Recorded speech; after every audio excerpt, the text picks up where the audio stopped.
Masih dalam kisah berandal Lokajaya yang kemudian masyhur dengan nama Sunan Kalijaga. Bernama asli Raden Mas Syahid, yang di akhir riwayat perjalanan hidupnya menjadi salah satu tokoh Wali Songo, penyebar agama Islam di tanah Jawa, Nusantara. Sebelum menjadi tokoh penyebar agama Islam di tanah Jawa, Raden Mas Syahid ternyata pernah melalui masa kelam dalam hidupnya. Bagaimana tidak, beliau sampai menyandang gelar Berandal Lokajaya. Berandal yang mempunyai persamaan kata begal atau perampok atau pencuri. Loka menggambarkan pakaian, yakni seorang berandal yang berpakaian khusus dengan ciri khusus. Kemudian jaya, yang mempunyai makna tak terkalahkan atau tak tertandingi.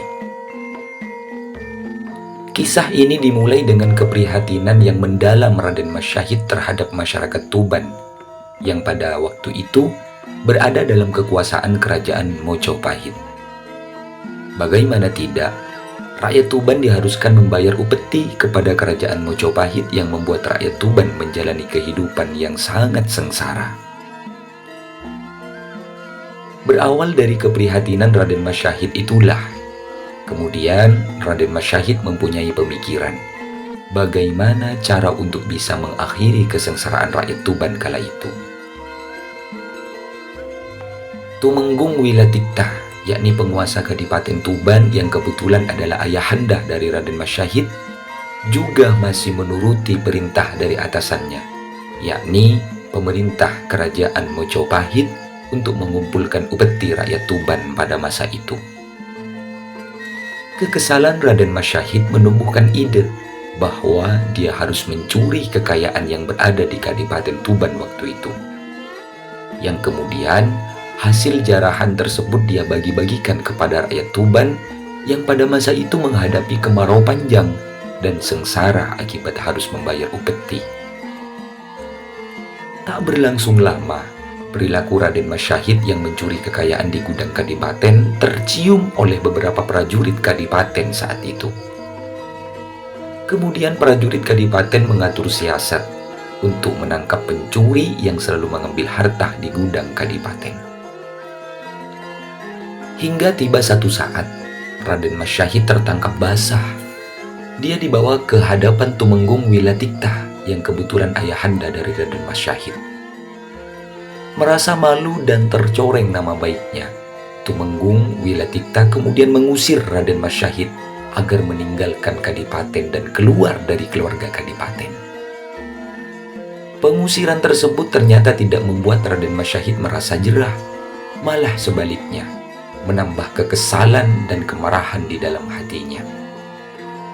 Raden Mas Syahid kemudian melakukan pembegalan dan perampokan terhadap orang kaya yang berada di Tuban saat itu, yang kemudian hasil jarahannya diberikannya kepada rakyat jelata yang tengah menghadapi kesengsaraan.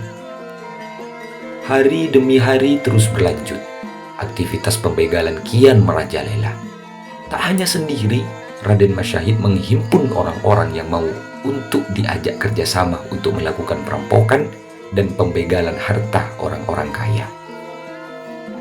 Hingga nama Berandal Lokajaya kian menjadi tersohor ke antero jagat tanah Jawa.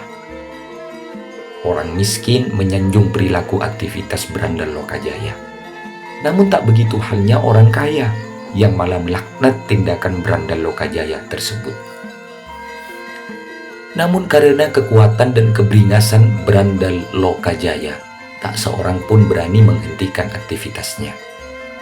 Hingga tiba satu waktu, di mana diberitakan pada video part 1, yakni ketika Berandal Lokajaya ingin merampok seorang tua, yang kemudian dia tahu bahwa orang tua yang ingin dirampoknya adalah Kanjeng Sunan Bonang. Hingga pertemuannya dengan Kanjeng Sunan Bonang menjadi awal kisah perjalanan hijrahnya Berandal Lokajaya hingga tergabung dalam salah satu tokoh waliullah yang menyebarkan agama Islam di tanah Jawa. Hikmah dari kisah ini ialah seseorang yang baik bukanlah seseorang yang tak pernah melakukan kesalahan, namun yang sadar akan kesalahannya dan bertaubat memperbaikinya dan tak mengulang kesalahan yang sama.